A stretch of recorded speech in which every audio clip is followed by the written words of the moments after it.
Hello and welcome back to my channel medical dose of knowledge. उम्मीद करती हूँ आप सब अच्छे होंगे। तो आज के वीडियो में हम बात करने वाले हैं comparison of remedies by reverse relationship. This is part 2। Part 1 मैं ऑलरेडी अपलोड कर चुकी हूँ जिसमें 20 से 30 रेमेडीज़ मैंने डिस्कस की है एलन स्कीनोट की कि ये रेमेडीज़ एक दूसरे से कैसे एग्जैक्टली अपोजिट हैं।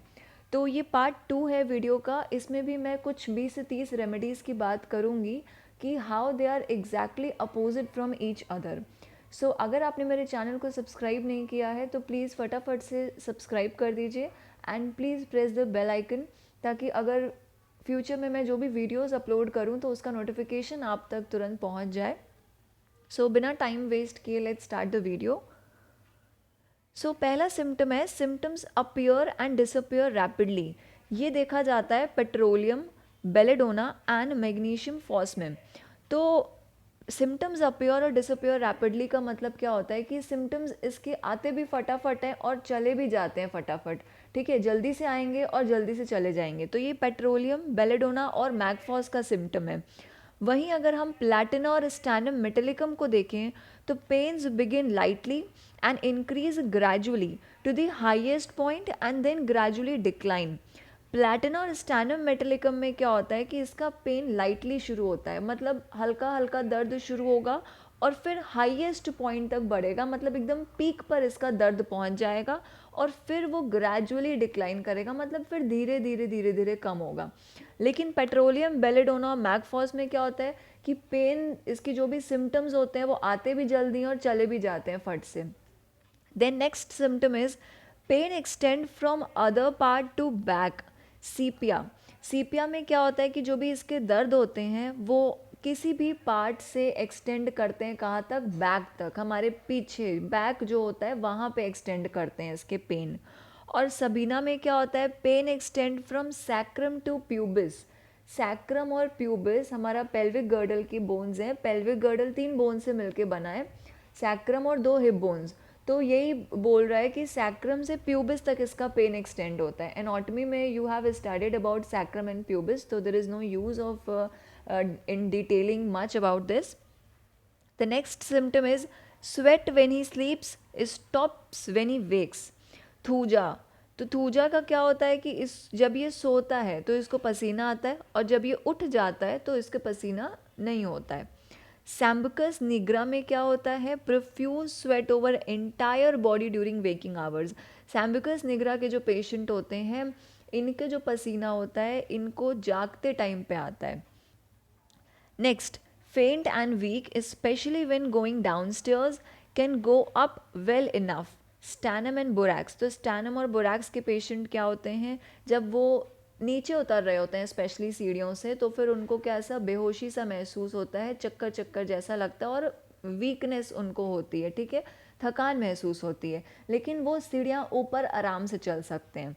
और वही कैल्केरिया कार्बोनिका के जो पेशेंट होते हैं they are worse from ascending, इनको ऊपर चढ़ने में दिक्कत होती है।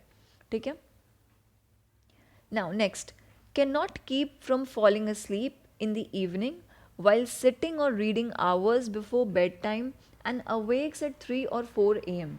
नक्स वोमिका के जो पेशेंट होते हैं वो क्या होते हैं कि ये अपने आप को शाम के टाइम में सपोज़ अगर बैठे हुए हैं, ठीक है, या अगर पढ़ रहे हैं, अभी सोने का टाइम नहीं हुआ है, वो बैठ के अभी शाम को पढ़ रहे हैं या कुछ रीड कर रहे हैं, तो उनको क्या होता है वो अपने आप को सोने से रोक नहीं सकते, उनको इतनी नींद आती है और फिर भोर में 3-4 बजे उठ जाते हैं, ठीक है, मिडनाइट में, and then again falls into a dreamy sleep at daybreak. Daybreak क्या होता है? डे ब्रेक जब हमारा सूरज उगता है तो उसको हम डे ब्रेक बोलते हैं, सनराइज को। तो उस टाइम पे ये एकदम बेहोशी वाली नींद में चले जाते हैं, बिल्कुल गहरी नींद में, dreamy sleep, from which he is hard to arouse. Arouse मतलब कि फिर उस नींद से इनको उठाना मुश्किल हो जाता है, and then feels tired and weak, और फिर इनके उसके बाद इनको थका थका सा महसूस होता है, ठीक है, वीक महसूस होता है। ये होते हैं नक्स वोमिका के पेशेंट। पल्सेटिला निग्रिकेंस के पेशेंट क्या होते हैं? They are wide awake in the evening, ये शाम को एकदम जागे रहते हैं, बिल्कुल इनको नींद नहीं आती, ठीक है, does not want to go to bed, बिस्तर पे नहीं जाना चाहते। फर्स्ट स्लीप इज़ रेस्टलेस, पहली नींद इनकी क्या होती है? बेचैनी वाली होती है। Sound sleep when it is time to get up, जब सुबह उठने का टाइम होता है तो इनको बहुत गहरी नींद आती है। एंड अवेक्स लैंग्विड, लैंग्विड का मतलब होता है सुस्त सुस्त, जब इनकी नींद खुलती है तो बहुत सुस्त से होते हैं, वीक फील महसूस करते हैं, ठीक है। एंड अनरिफ्रेश्ड, बिल्कुल भी फ्रेश फील नहीं करते उठ के भी, ठीक है। Then was insulted, being too dignified to fight, subdued his wrath and went home sick, trembling and exhausted.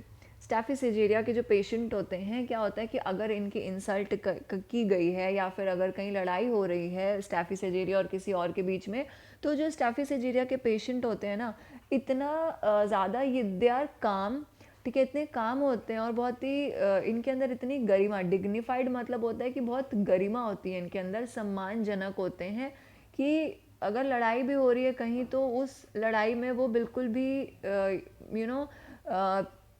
अपने गुस्से को कंट्रोल कर लेते हैं। सबड्यूड हिज रैथ का यही मतलब है कि ये अपने क्रोध को वश में कर लेते हैं और लड़ाई नहीं करते हैं, फिर वहाँ से वो घर चले जाते हैं। अगर इनकी कोई बेइज्जती कर रहा है तो they are too dignified to fight, मतलब इतने गरिमा होती है इनके अंदर, इतने काम और कूल होते हैं कि ये बिल्कुल भी लड़ना नहीं चाहते, चीखना चिल्लाना नहीं चाहते, तो ये अपने गुस्से को कंट्रोल में करते हैं। सबड्यूड इज रैथ, और फिर घर चले जाते हैं। सिक, ट्रेम्बलिंग, कांपते हुए, एकदम शेक करते हुए, और एग्जॉस्टेड, बिल्कुल एकदम मतलब पूरी एनर्जी इनकी ख़त्म हो जाती है, ठीक है।